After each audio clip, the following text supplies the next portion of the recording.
investment analyst in Groscent. A very warm welcome to you both. In this session, we'll be having a brief insight overview of how angel works and also know how an angel investor selects a startup to invest. So, to initiate the session, I would like to welcome our moderator, Sushil Sharma. Mr. Sushil is the founder of Marwari Catalyst Ventures. He has total 15 plus years of experience. Welcome, you, Sushil. Also, moving forward to our panelists, we have Mohit Gulati with us. Welcome you, Mohit. Mohit is a managing general partner in ITI Growth Opportunities Fund. He has total 20 plus years of experience. We welcome you, Mr. Mohit. Now, meanwhile, till Archana joins, I will like Sushil to please start with the session. Hey, thank you, Groscent, and welcome, Mohit. Thanks, Sushil. Just a quick correction. I don't have 20 years of experience. I don't even think I'm that old. I've got 11 years of experience, and I'm not a managing junior partner. I'm actually the managing partner for ITI Growth. Okay, so welcome, Mohit. It's good to have you, and I believe that specifically. When it comes to startups, you don't have to have a long experience. It's all about the click which you need to know how to grow the business, how to find out the right person for your who can give you a 10x 20x thing. So Mohit, to start with, if you can just introduce yourself once again to the audience. Sure. Before you, yeah. Okay, awesome. Thanks, Sushil. Just to give a very quick introduction. I started my career at a hedge fund in Singapore way back in 2009. Did listed equities from 2009 till 2012. Got supremely bored, and that's when I moved out and decided to. I mean, I didn't actually decide to do angel investing at that time because it was really, It seems like it's only 9 years ago, but India was very different back then, right? Just to give perspective, total India e-commerce was like 3.5-4 billion at that time. Flipkart was still selling books. Amazon was not there in India. So, like most people who leave the equity markets, you sort of get out and you think of doing investment banking because it's the easiest thing to do. So for me, my angel journey actually began with trying to be an investment banker for Ecom Express. Funnily, while working on that transaction to raise $1 million, I felt that, this is a great team. It's a great company. It's a great space to be in. And I put whatever I had earned at that time into that one company. Today, Ecom Express is at the cusp of being a unicorn. It's CDC, Warburg Pincus, Partners Group backed. I continue to hold a very small stake now, but I have cashed out in the previous rounds. So yeah, I mean, from 2009 to 2018, it's all been about, sort of making money and taking it out of companies and then reinvesting in more startups. And that's really how my angel journey began. So did about, I think, 16 companies in my angel portfolio. 2 shut down spectacularly. 14 are still alive, continue to be healthy in terms of P&L, are profitable, have raised next rounds, or are running on their own. And I think that's very important in today's day and age, right? Because then this party will stop, and I promise you, this party will stop sometime. It happened in 2015, so you keep getting these cycles. Now today, so just to sort of go back to the introduction, in 2018, sort of graduated the class of angel investing, and then decided to set up my own fund. From 2018 to 2019, made all the mistakes that I tell entrepreneurs not to. In trying to set up my own fund, bad co-founders, over extra burn, all sorts of wrong things I made. And in 2019, I formalized a joint venture with the ITI Group. ITI is Investment Trust of India. It's a listed entity backed by one of the co-founders of Sun Pharma. So as the fund is housed, I manage a $25 million fund. This is not just family office. I've also raised money from domestic LPs. We've done 12 investments on the fund. And yeah, I mean, the journey has been very, very exciting. 6 of our companies have gone on to raise follow-on rounds. So yeah, that's a brief, very short introduction on me. So thank you so much, Mohit. Just my introduction to the audience. Myself, Sushil Sharma. I have been in the industry from last 15 plus years. Started my journey from a backbencher to struggler, startup founder, to a successful founder to angel investors, and now I run an organization called Marwadi Catalyst, which is an accelerator specifically focusing on edtech, D2C, and fintech. As being an we feel that accelerators have a large role to play in Indian economy, because there are funds like Mohit and a lot of people who are ready to pump in money, and there are a lot of founders who are doing so. There is a strong need of filling up this gap. So just an introduction from my side. So Mohit, so coming to the next question, what is your parameter to find out a right startup? Sushil, that's a question I get asked quite often, and I wish there was like a one-size-fits-all answer to it, right? In the listed world, there is, right? So you're looking at a low PE company, you're looking at high growth. In the unlisted world, basically, you need to sort of unlearn everything that you've learned. So I think the one parameter which probably is common for all investments is getting your call right on the people that you're betting on. If you get your people right, half your problem is solved, and the remaining half is being able to gauge what is the product that's being built, whether is it relevant today or is it going to be relevant tomorrow, or was it relevant yesterday? Because sometimes what happens is people talk about like there's so much of conversation around AI and ML. It was the flavor of the season in 2014. I think in 2021, with so much abundant data, we have moved way ahead, right? So if you're a startup which is doing something in just scraping data for your ML program, or you're building a layer of AI on top, that bus is sort of moved on, right? So I think broadly, if I have to just put it on one parameter, get your people right and get your product market fit. You may not perfectly time it, but at least be somewhere around it, because too early or too late will lead to wealth destruction for sure. So putting it away, is it the founder more important, or the category they operate is more important according to you? I think they go hand in hand, right? So even if you have the best founder in place, but you have a very oversaturated category, let's take an example of e-grocery today, right? So even if you get Sachin Bansal to start e-grocery all over again, it's going to be supremely tough for him to break 7 large giants and become a category leader, or even a number 3 in the category, right? So it's important that they go hand in hand. You need to have the right people and you need to have the right business. Mm-hmm. So far as the investment is concerned, which categories do you feel that for the next 1 year, because you have to see the market beforehand, and that's the only reason you can take an advantage. That's what I believe. So what category do you believe that in the next 6 months to a year will be the promising ones? Because I believe edtech is already overcrowded, health tech is overcrowded, according to me. What's your opinion about it? No. So, Sushil, I refrain from answering anything on edtech because I've missed that entire bus. For me, I have a bias towards how edtech companies are. Like, I still continue, and I know this session has been recorded, but I have, the good part about my life is I'm not scared of regulation, or I'm not scared of people. So, Mr. Baiju, if you're listening, right, by selling 70% of your income only by selling, by literally forcing down tablets to people's throats, that's not edtech. That's a hardware play. I think edtech in India is broken and continues to remain broken for a host of reasons. The pull factor in edtech is still missing. It's still being pushed, right? You want your child to become a coder from White Hat Junior or XYZ because your neighbor is doing it. It's not because your child is loving it. It's not like because your child woke up and he's like, "Yes, Mama, I want to figure out how do I code e-commerce website." It's not his inquisitive nature that's asking him to learn coding, right? It's his parents who want him to become a coder because they think that if he's not a coder, he doesn't have a future. And that's across all categories, right? You look at test prep for NEET, for bank PO, for IIT, everywhere it's the same. You're totally right. As I said, as an accelerator, we are focusing, one of the primary focus is edtech. So I still believe there's a lot to do in edtech, and it is not only e-learning. Everybody is talking e-learning as an edtech. On the other side of it, there's a lot to do so far as edtech is concerned.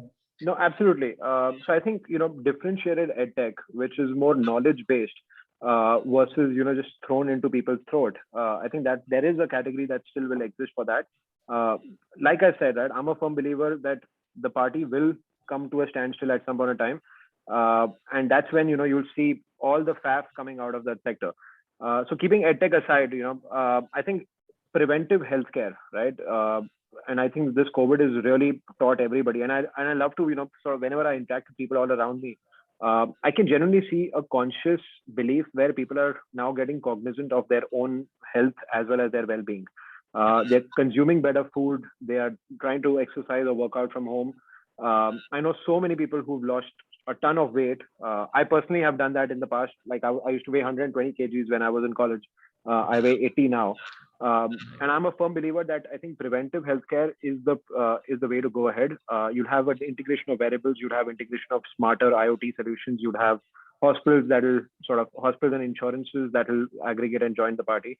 So preventive healthcare definitely, there's still a whole loop which has to be completed. I think we have parts of it, right? So look at it like a puzzle. So you have the pharmacies of the world or the 1mgs of the world, which are taking care of e-medicine. Your prescription directly goes inside.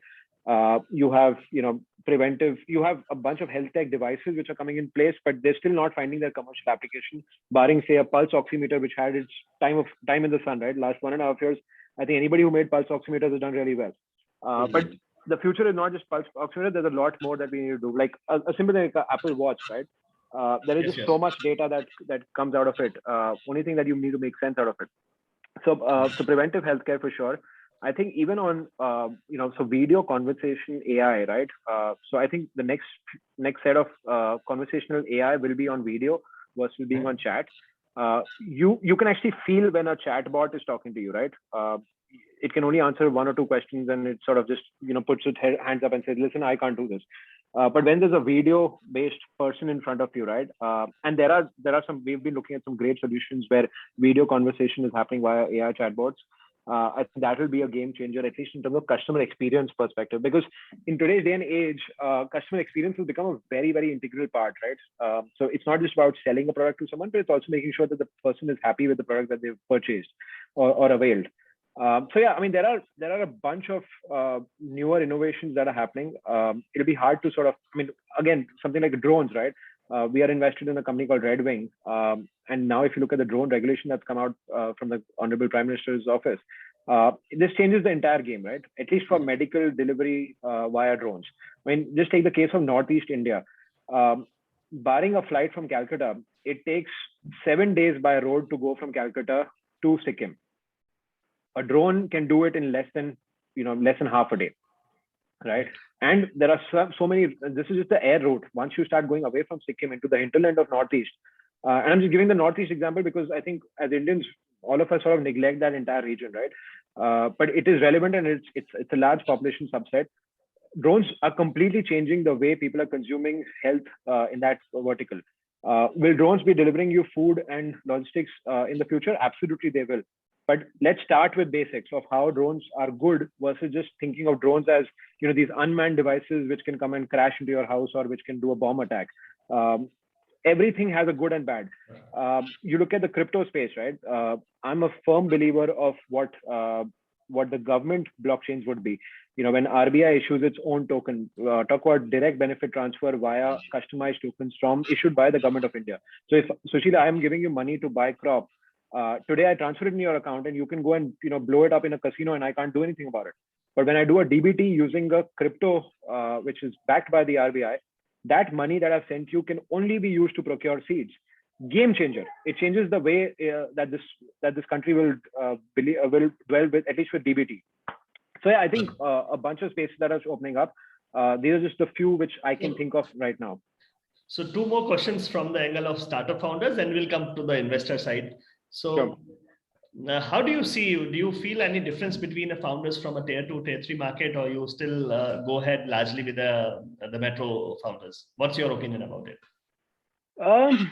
I have a mixed opinion. As much as I would like to say that I believe a lot in tier 2, tier 3 founders, the problem is there is just lack of education, right?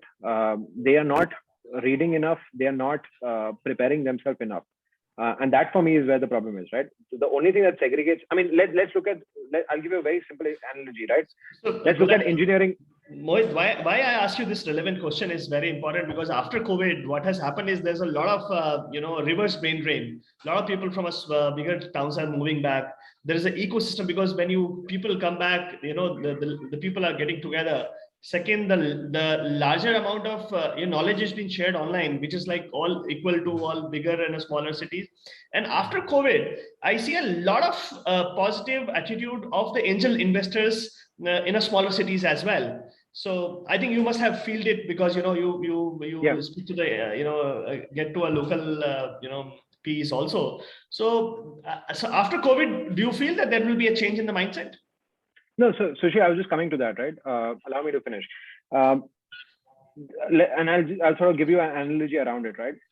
People say that, investors are only smitten by IITians who are founders, right? Why are non-IITians not preferred? Technically speaking, and I'm an engineering graduate myself and not an IIT, at least not for engineering. I've done my B school from an IIT. The only difference, right, in terms of learning or in terms of knowledge is the institute that you got it from, right? Your engineering degree or what you learned in engineering is about the same. Your application and your way of looking at things is a little different at that institution because of the alum network that gets played there, right? So you have an alumnus which is teaching you to think big, which is telling you to, is promoting your entrepreneurship, is promoting your dreams to be flying. I think that a lot of that is happening now, when what you mentioned, right, where people are moving to tier 2, tier 3 cities after being exposed on tier 1 cities and learning from, either the institution that they are working with or the organization that they're working with, or upskilling themselves and taking that knowledge back. So imagine this to be like a sub IIT course happening in smaller places of, across India, rural India. In the same ways, I think you will see, or we are already seeing a nice green shoot coming out from tier 2, tier 3 India. But again, I would like to mention here, people are not still getting the right reasons to be a founder. What is happening is there are two things in India that are happening as of now. Because there is ample liquidity, people who are salaried are enjoying the stock market because every day it goes up. So everyone thinks, boss, stock mein paisa laga diya, paisa ban jayega, right? Number one. Second, because people are seeing, Arey, Tiger Global is funding this thing, startup karna chahiye, usme paisa ban jayega. So if these are the reasons why you're entering the stock market or you're entering into entrepreneurship, then my friend, you are doomed to fail. Sure. So have the right reasons to start. I mean, if you're, it doesn't matter if you're a tier 2, tier 3 founder, right? What matters is whether are you solving a pain point? Are you solving something for your hyperlocal vicinity? Is it worth your time and effort to build it because you genuinely are passionate about it, or you're just looking at a valuation upmark? I think that is where the problem is. Okay, so kind of a last question for the startup. Do you believe there is a strong role of an active incubator accelerator, or they should come directly to the angel network or the funds to approach? Because that's where I believe is a big challenge. You probably face a day on day in, because people are not prepared.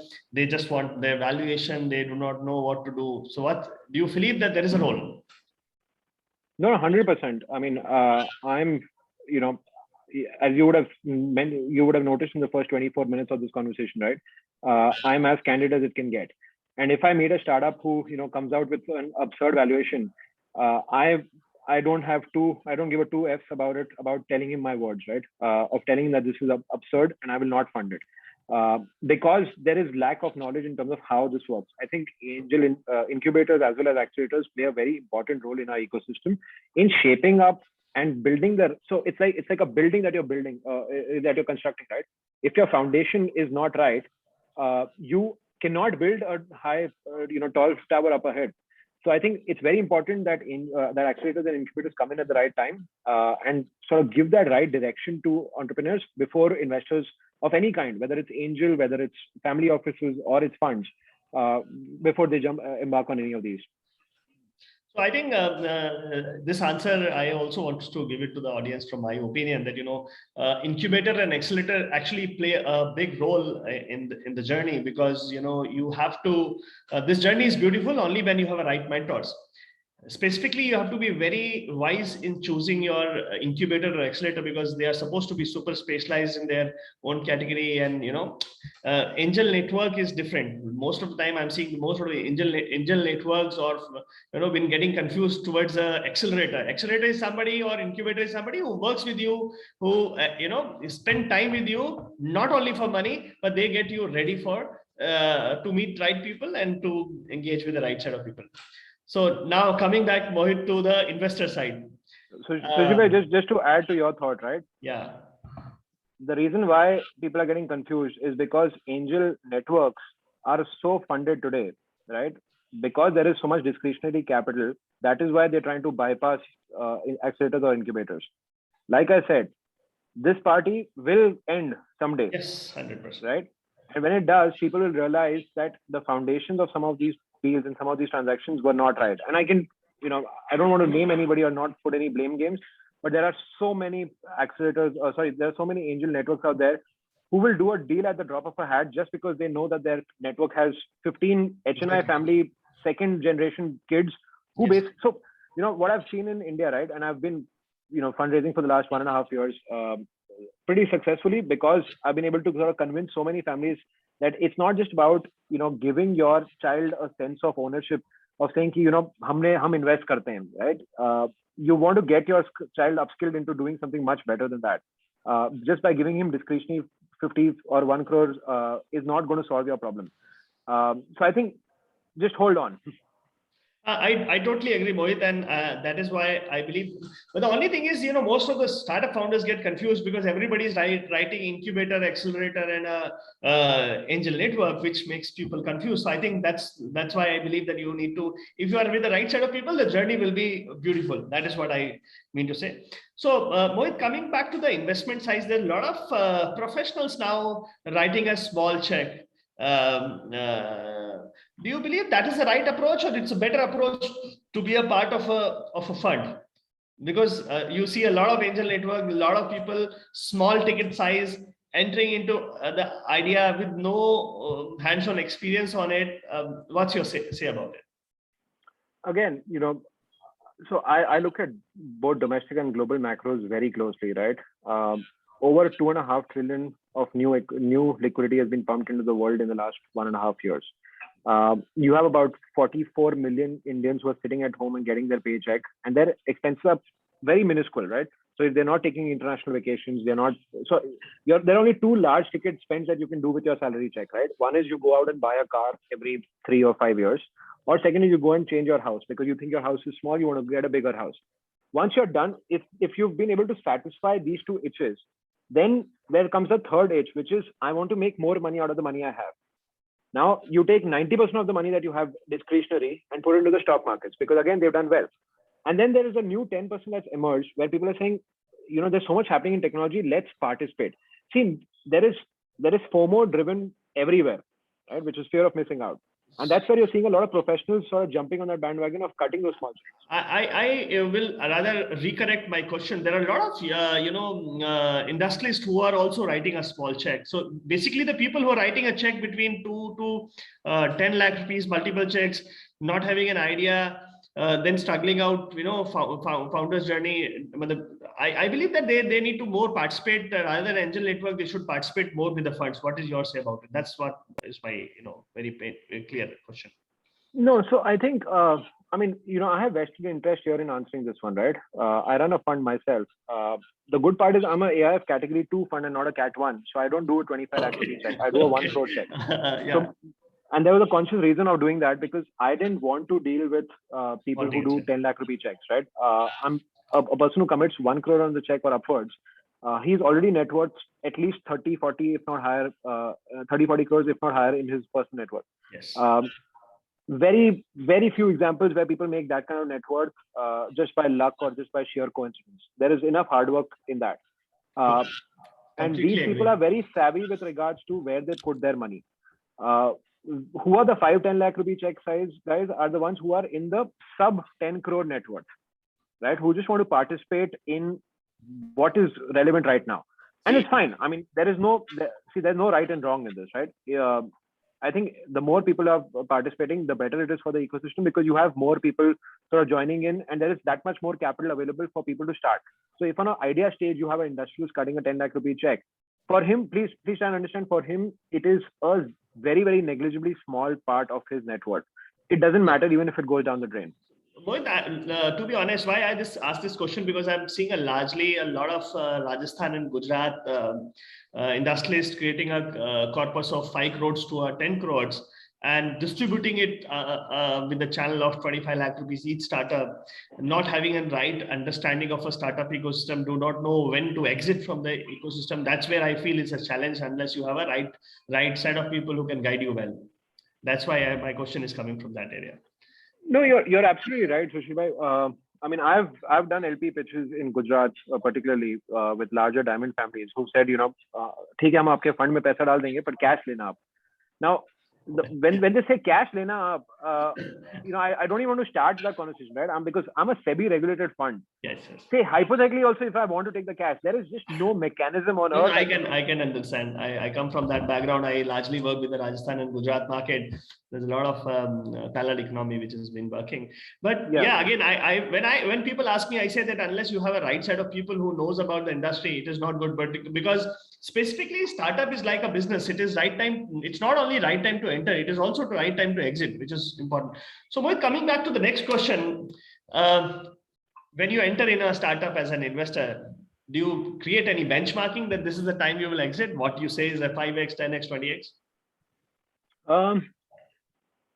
As an angel investor, I never really had any benchmarks because for me, most of my investments have been very active in terms of, I've actually been sort of, you can ask my guys at Grab, which we sold to Reliance, right? I mean, I kid you not, the day that deal happened, we were all in tears because it was sort of an end of a journey for us after, 4 or 5 years of being invested together. So I think as an angel, you should not have time horizons in your mind because it takes time for some companies to mature. The good part about today's ecosystem, right, is you either go big or you go home. So if something has to shut down, it will shut down in 18 months, right? 18 months is the number in which you will know that your investment is going down the drain. उसके बाद आप मतलब, patient को ICU में रख के ventilator लगाते रहो, पर वो जिंदा नहीं होने वाला. True. Right, but if your patient is not there in the hospital anymore, he's a healthy patient walking around, but not really, jumping and creating a next level of, Iron Man sort of fitness. That's fine. He will get his day in shining a little later. So I think, time horizon, at least for angel investment, should be infinite, in my opinion. For funds, of course, SEBI regulates us and we have a 5 to 7 year sort of horizon. But again, that is my lookout, right? That's my trouble. I don't force it down my founders' throats and say, give me an exit or, what are you doing? I will not get an exit. I know how to carve my exit by spelling my own story. And that's what I've done even in my personal portfolio. Out of the 16 investments I did, barring the 2 that shut down, I did profitable exits in like 8 of them. I did a 49x on Ecom Express. I did a 15x on Grab. I did a 18x on HumorMe. And these are all without the founders having to give me those exits, right? It's about tactfully creating your own secondary buyout, right? Fantastic.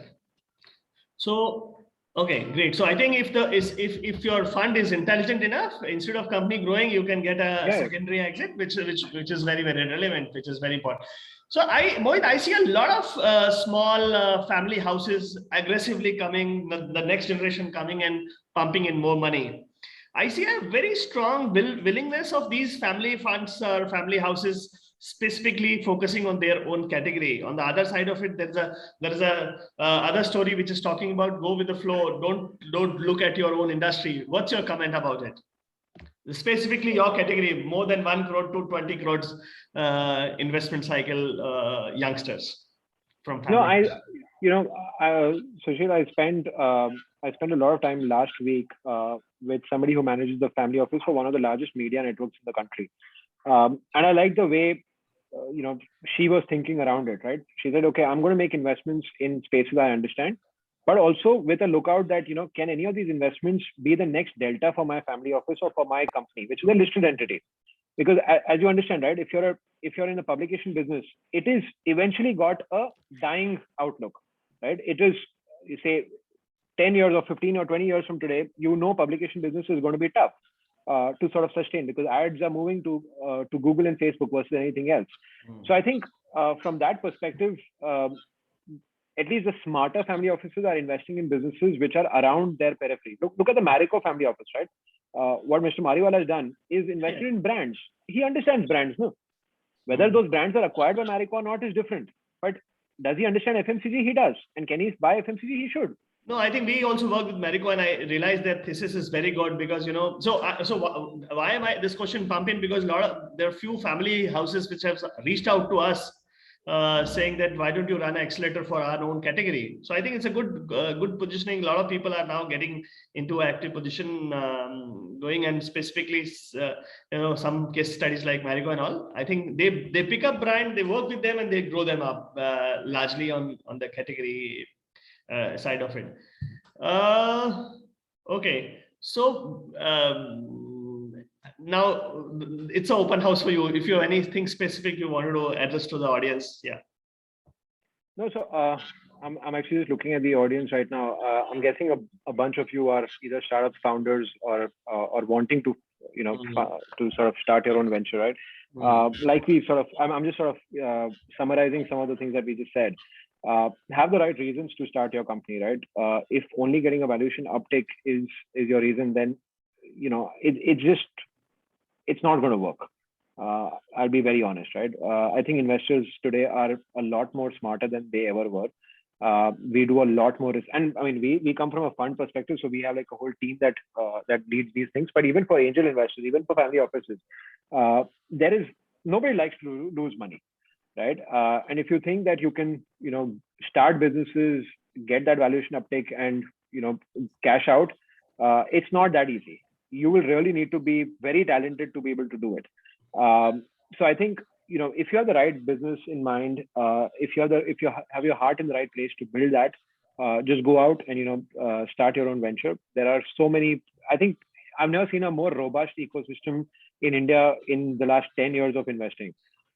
This is literally the best time, right? You have great entrepreneurs, you have great mentors that are willing to help you.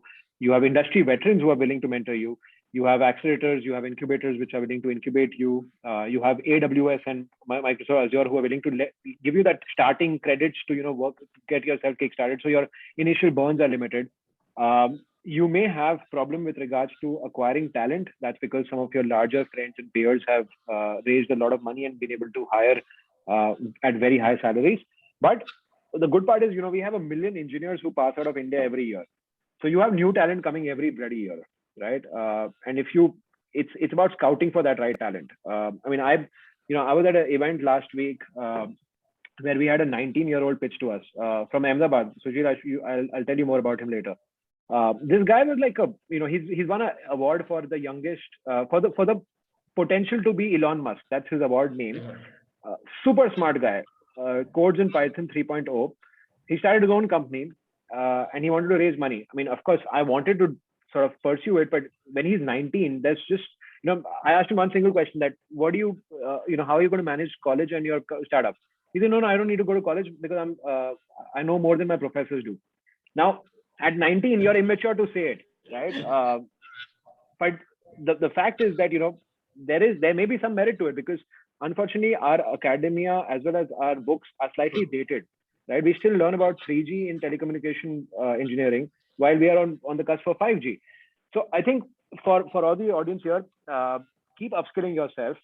You don't need to have degrees at hand. Just you need to have the will to sort of engage and learn more, upskill yourself, start up, get the right set of people on board, whether it's investors, whether it's founders, whether it's the catalysts or incubators that are helping you.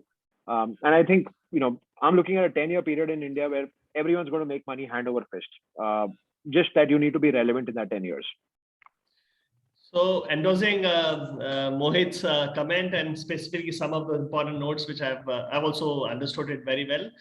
This is the best time for all the startup founders. You just need to focus yourself, and very truthfully, Mohit said, if you feel at any point of time within 18 months that this is not the right place, pivot yourself, start a new journey, start something new. If it is not reflecting, I have a strong opinion that choose your first investor or an accelerator wisely, because that will drive your show. They will help you in growing their journey, understanding whether you're going right or wrong, who is the right investor for you. There is a big money which has been waiting across India, not only in the bigger cities, but across India. And there are funds who are ready to mentor you. There is a strong, team which you need to balance out. And even a lot of people say that EdTech or other categories are overcrowded. I think there's a lot to do in India. A lot of international companies, a lot of international funds are coming up. But the only thing is you need to know, don't waste your time in approaching only the investor. Work on your product, create a team, be available on the places. But yes, it is also the product which will also be important, not only the money, because money is definitely next 5 years, we are doing great. People will chase out. If you have a right set of people surrounded, money will definitely come. Everybody is looking in this asset class, which is startups and ecosystem. People from 1 crore to 1 million, 5 million, 10 million dying to put in the money. Is a crazy time. And I think we all are there to support the ecosystem. Thanks so much from my side. Over to the host, please. I think there's a question in the panel down by Sachin Thomas. Should startup founders look at angels as a source of help/ideas to build the business like VCs, or only as a source of capital? So I think, startup founders should look at angels for capital for sure. Help maybe a little bit if it's in their area, but I think it'll be wrong on your part to think of ideas coming from them, right? So if they're bringing capital and ideas, तो फिर भैया आपकी क्या जरूरत है? फिर तो वो खुद ही बना लेते. So I would say, ideas, maybe pivots or maybe learnings into some. So if say, you have an angel investor who's built a SaaS business, or who's, very strong in SaaS sales, you can learn from him on how to, sell your product, but you can't get ideas from him on what is the next best product out there in SaaS, which I should be doing. So have your expectations more realistic. Don't have over the top expectations, because you're getting the capital, right? Honestly, with that capital, if you have the right acumen and brains, you should be able to build it. And most investors, like I said, right, they don't like to lose money. So they will always be there, whether it's angel, whether it's VC, they'll always be there to sort of give you a guiding light in giving you direction when and if you need it. But you need to make the call. They won't proactively be sitting down your throat and saying, "Acha, aaj kya kar rahe ho? Aaj kahan pe pivot kare? Kaun sa naya idea kare?" I don't think it's wrong on your part to think that they will do it. Yeah, thank you. Okay, that was good. Thank you, Sushil and Mohit. Now, I would like to ask you a question. Sushil, my question is to you. That due to current scenario, pandemic has affected the market quite drastically. So, you being an angel investor, how you have gone through it? Like, what advice you would like to tell that in the current scenario and in the future? How will you give advice to the other investors? Yeah, I think To the other investors or to the other startups?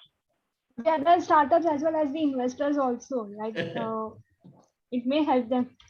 No, I think COVID has given an opportunity to the startup as well as to the angel investors to choose the money, and the technology has been widely accepted. And I think as Mohit says, largely it's a best time for the startup founders as well as to investors to pump in the money together, because earlier you were the only one who was choosing to invest, but now even a smaller or bigger rounds are coming up. There are people who are ready to invest in a second round of money, and then India has been looked at largely as one of the largest marketplaces to invest in because of the users. So I think it's the best golden period for angel investors to come in and pitch in.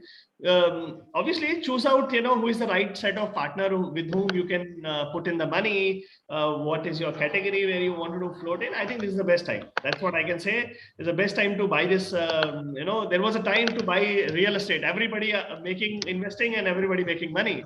At the same time, this is a set time which is for startups to pull in the money, to invest in startups and create a wealth. Okay. Mohit, you would like to add anything? I'm going to start with what Sushil said on real estate, right? Sushil, I used to always believe that I'll never buy a house in Bombay. I did like a impulse large purchase last year because I think when money is available at 6.75%, right, rate of interest, it's maybe smart to do a little bit of real estate also. I think diversification is very important in any portfolio, right? So you have listed markets, you have startups that you're investing in, you have gold, and you should definitely get some real estate exposure, whether it's commercial or residential. That's totally up to people in terms of what they understand and what geography that they are in.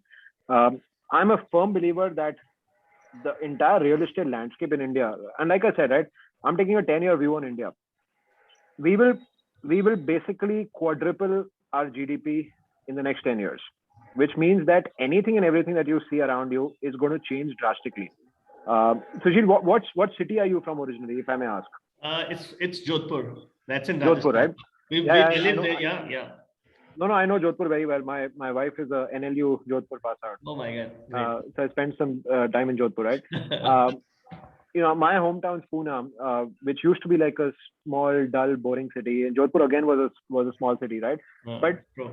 as you see people sort of making money, right? You will see real estate also picking up drastically. You look at the landscape of Mumbai, it's changed leaps and bounds just in the last 5 years. Same thing with Pune. I mean, Pune has gone crazy in terms of real estate. In the lockdown, I mean, Pune had the highest number of sales across the country. So I think there will be a massive resonance of real estate. And then you'll see more liquidity coming out of it, because when you buy, somebody is also selling you real estate, right? It's either the developer or somebody who's selling his land. So you will see more money being pumped in and kicked in. So cumulatively across all sectors, you will see this massive euphoria of growth. Look at the car auto numbers, right? So I was speaking to a friend of mine who works at a Mercedes plant in Pune. Mercedes launched a GLS Maybach version, which is a 5 crore car. And they launched only 200 pieces, thinking that India में 200 pieces भी बड़ी मुश्किल से बिकेंगे. They were oversubscribed 1800 pieces. 1800 pieces. To a point where that car is now out of stock for the next 25 months. So that is the level of money people are making. So, well, India don't have a challenge of money ever. So people have money. It's only that you have to. It's a right time to invest in a startup. That's what I've been saying. That 100%. No, 100%. I think it's the right time to make. Basically, it's the wrong time to keep your money in your bank account, because that is criminal destruction of your wealth. You will not even beat inflation. आप वो पैसे का कुछ भी करो, आप startup में डालना चाहते हो स्टार्टअप में डालो, आपको गोल्ड में डालना है गोल्ड में डालो, रियल एस्टेट में डालना है रियल एस्टेट, सड़क पे 2 बंदर लड़ाई कर रहे हैं उसमें डालो, पर बैंक अकाउंट में मत रखो.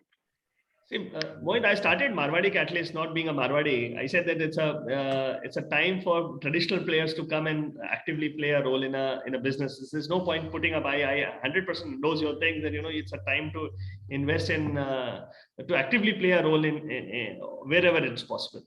Completely agree on. Sushil, I started my career with about 200 Jains and Marwadis in my organization, and the one thing I learned from them, right, is whether you work hard or not doesn't matter. Your money should work harder than you. Even when you sleep, your money should keep working. Your money should work out. So I'm more Marwadi than Punjabi. I can promise you that. Both sides, yeah. But the approach is different. Earlier, they were not very hands-on on a technology side of it. Now, I think probably they are opening up their minds. Yeah. Okay, I think we have 2 questions. One is from Sriram, which is, how about food industry startups? And the second one is it unique product, real tomato in a pack? Sriram, you'll have to sort of elaborate on that one. I don't know what's a real tomato in a pack, but I'll just talk to you about the food industry. So food industry, 2 sides. One is restaurant side and one is the supply chain side. Restaurant side, it's a tough market, right? You really need to, up your game in terms of, unfortunately, I've actually looked at the food industry very, very close because with Grab, who was in the hyperlocal space, I basically knew all the restaurants that there were. It's the toughest market, I think, in this country, at least on the delivery side. In the fine dining space, there is, of course, a lot of space. And once people start getting out of this pandemic, you will see fine dining coming back and getting its mojo. But if you are looking at starting a cloud kitchen, as long as you can keep your costs really low and you're able to offer great value to the customer, if those are the 2 things that you have in mind, then definitely go ahead and do it.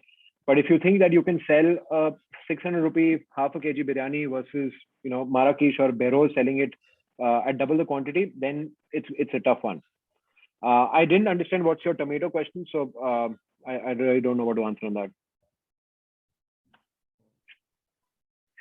Okay, meanwhile, till Shriram tells us, I would like to ask Sushil that what do you think the most critical changes startups need to face, needs to make to face the future effectively?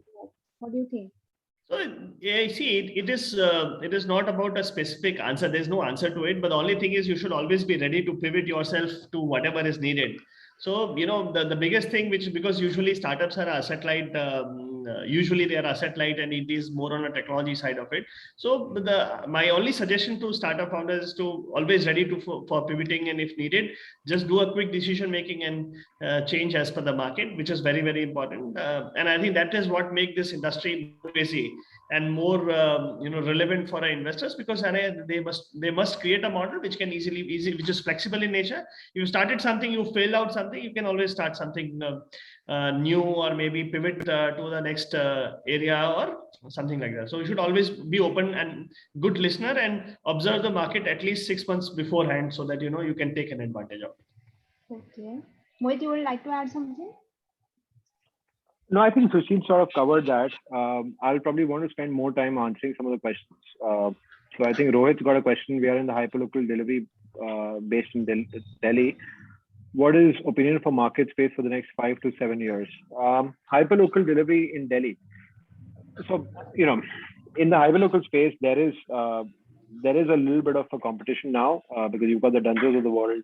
Grab's now into Reliance, so Reliance entire backend is powered by Reliance by Grab. Plus Swiggy has now entered the hyperlocal space, right? So it's tough, but I think if you own your market, or even if you own a particular part of your geography, you stand at being a great acquisition target for some of the larger players. I still continue to believe that, and I remember that Mukesh Bhai had said this when we did the Reliance deal, or when we did the Grab deal. On an average, so I mean, his definition of market size, right, for hyperlocal delivery was that every Indian avails between 5 to 7 deliveries of some kind on a daily basis. So that's basically close to 6.5, 7 billion deliveries a day, right? Because we had a population of 1.3, 1.4 billion. And I asked him, why do you think that every Indian has 6 or 7 deliveries? And he actually started from the morning, like right from the doodh wala to the newspaper wala to the laundry wala to your food wala to to your car cleaning guy. There are so many other deliveries that every Indian sort of avails. So I think, and the good part about hyperlocal delivery space is that there is a massive availability of blue collar employees who are willing to sort of slog it out there, work 12, 14 hours to make that higher skilling. I'm a firm believer of the space, but again, you need to own your geography. If you're just a second, third, fifth, 10th player, then it's tough.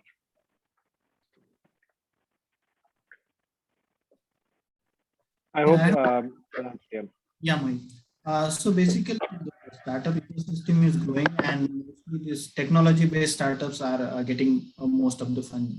So there are so many businesses, small startups who are not that much technology-driven, but they really having a good products. Like suppose they are working in automobile industry and they develop some product which help to increase this mileage of the cars and likewise.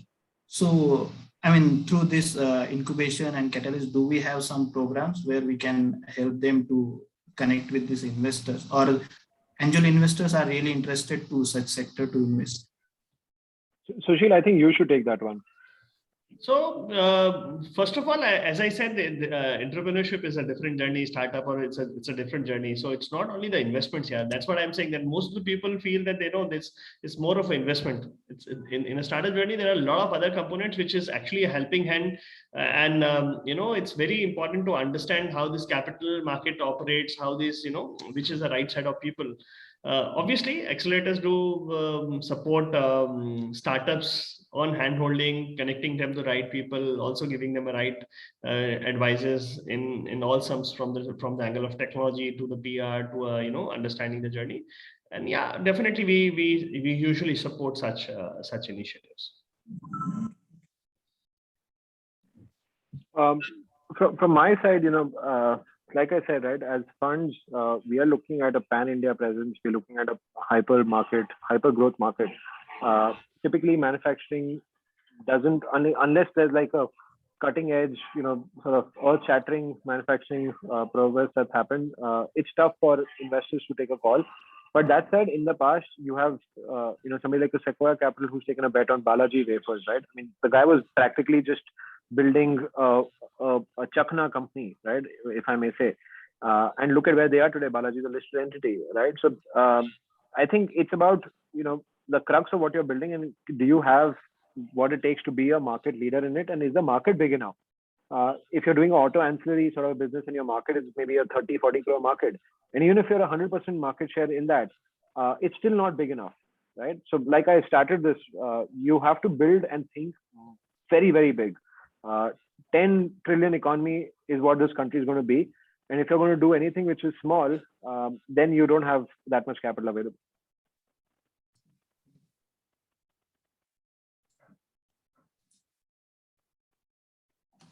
Okay, I think Sushil, just this last one, I think Rohit sent that, how do you find an incubator? We are looking for the last 8 months and unfortunately have not found anyone. Government incubators are not responding. So maybe Sushil, you should connect with Rohit Nanda and his team. I think I strongly believe that government don't have a larger role to play here. Unfortunately, India, larger incubators have been driven by the government set of organizations supported by them. So obviously you can get back to me, and I think 100% will touch back. Anybody can get get connected to me over a LinkedIn, or maybe you can write a mail to me. My email ID is sushil@marwadicatalyst.com. And definitely our team will work out. If you are into 3 categories, EdTech, FinTech, and D2C, then we are open to work with you. And yeah, definitely we'll also try to write a first check. It may be as small, but I don't know. Please. So I hope, Rohit, that answered your question. All right. Sushil, it was a pleasure interacting with you. Thank you. I think we are in time. Okay, there's a hand raised by Ganesh. Go on.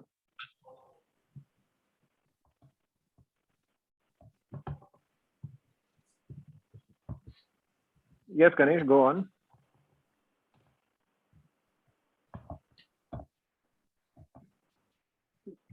Ganesh, you're unmuted. You can speak now.